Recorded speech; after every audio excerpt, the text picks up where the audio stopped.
Opened ParkCAD for the first time? And not sure where to begin? Welcome to this present trade tutorial on how to get to know the ParkCAD interface inside Civil 3D. Now let's start. Once your ParkCAD license is activated and Civil 3D is open, go to the ParkCAD tab. If it looks like there are many tools at first glance, don't worry.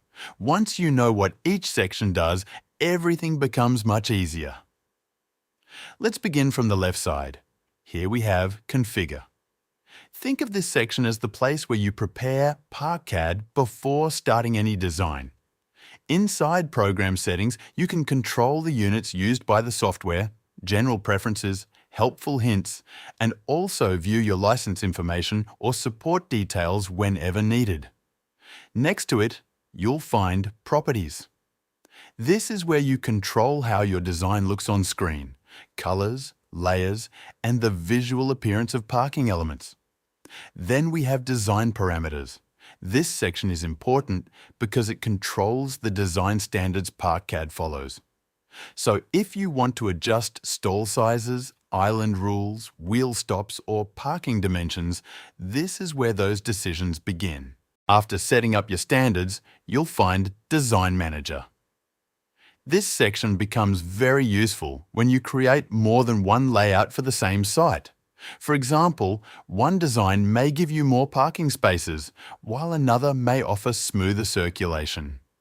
Instead of comparing them manually, Design Manager helps you organize different solutions, review them clearly, and choose the option that works best for the project.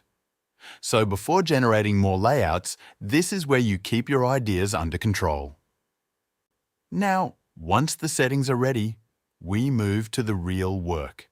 That brings us to Generate. This is where parking layouts start taking shape. If you simply want to create a parking row between 2 points, use Row from Points. If you already have lines, arcs, or polylines in the drawing, then Row from Elements helps you turn them into parking rows.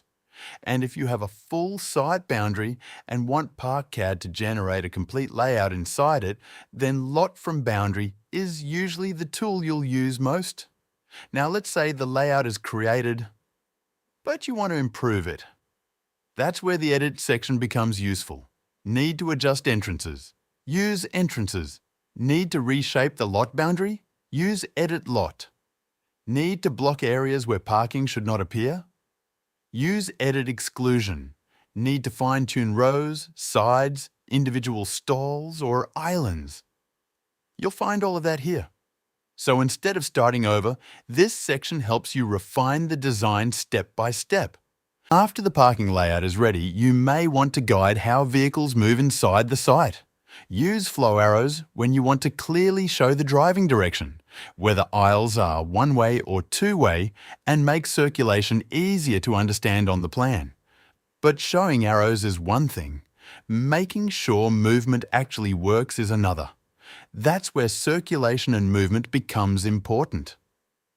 This tool helps you review turning paths and internal vehicle movement so you can confirm that cars can enter, turn, and exit comfortably inside the layout.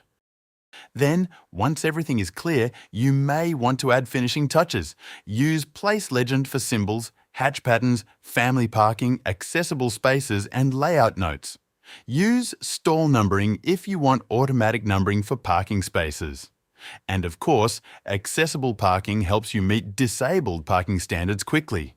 Now, after all the design work is complete, you can generate a report with the project details. And if you ever need help while learning, ParkCAD also gives you direct access to tutorials and support resources. So at first, the interface may look busy, but once you know the purpose of each section, the workflow becomes very clear. And here you have it. A quick guide to the ParkCAD interface and where your parking design journey really begins. Contact Present Trade today to get your free trial of ParkCAD and try it yourself.